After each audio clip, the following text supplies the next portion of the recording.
Like in so many small towns, hockey usually brings people together in Delmany, Saskatchewan. Put some stink on it, Burke.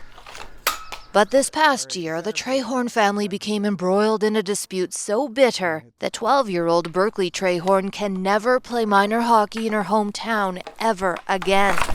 She's been banned, and Berkeley and her dad Rod say it all traces back to the fact she's a girl. I kind of felt like really sad, or like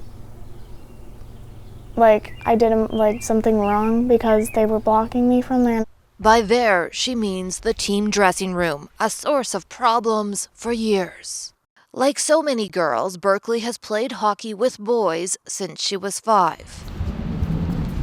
When she turned 11, Hockey Canada's co-ed dressing room policy kicked in. The binding rules say girls and boys must change separately, but they're expected to come together in the same dressing room, fully dressed except for skates and helmet, 15 minutes before and after a practice or game. So, for the past couple years, Berkeley has had to gear up in hallways, closets, bathrooms, even a furnace room. She felt very demeaned by that. I sat there in the room with her. Plus, we've had situations where grown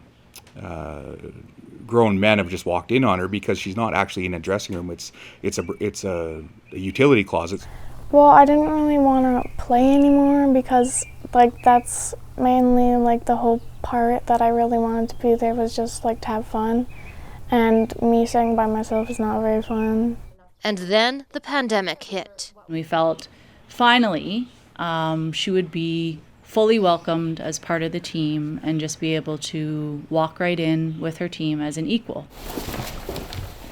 COVID-19 protocols required all players to get dressed at home. They could only arrive at the rink 15 minutes before ice time and had to be fully dressed except for skates, helmets, and gloves.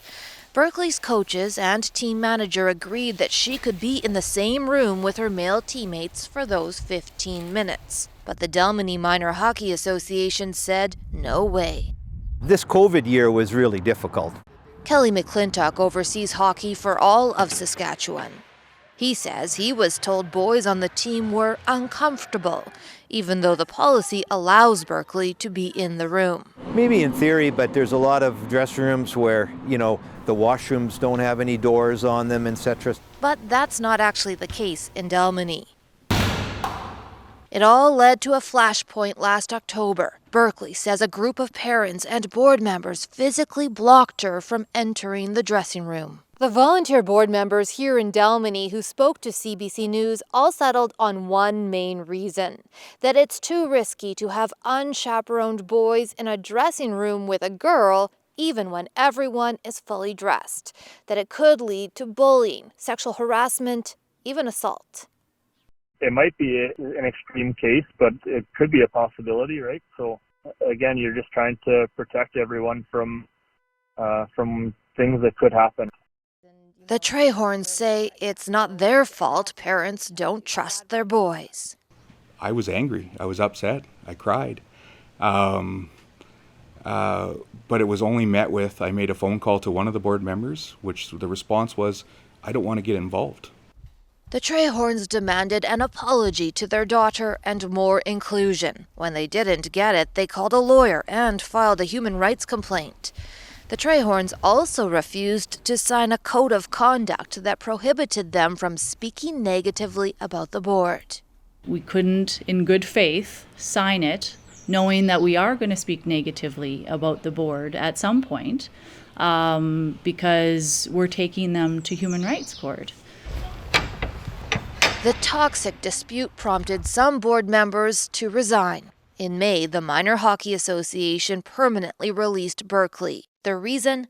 Multiple violations of our code of conduct by Berkeley's parents, including vulgar and threatening language. The couple denies threatening anyone, but admits they lost their tempers more than once. You just break down, right? You just come too emotional and you can't handle it anymore. Very challenging for volunteers, and I feel sorry for them.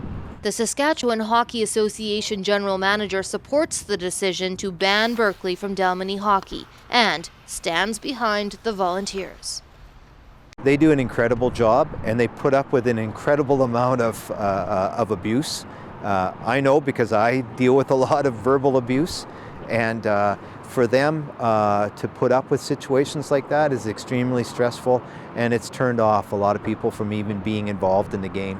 The Human Rights Commission rejected the Trehorns, citing insufficient evidence, but the family has reapplied with more documentation.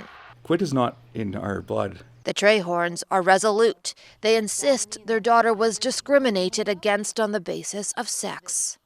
Sometimes it makes me angry. As for Berkeley, she feels caught in the middle, confused as to how things escalated to this point. They're just kind of being stupid, so. She misses her teammates, but will have to go elsewhere to play hockey. Bonnie Allen, CBC News, Dalmeny, Saskatchewan.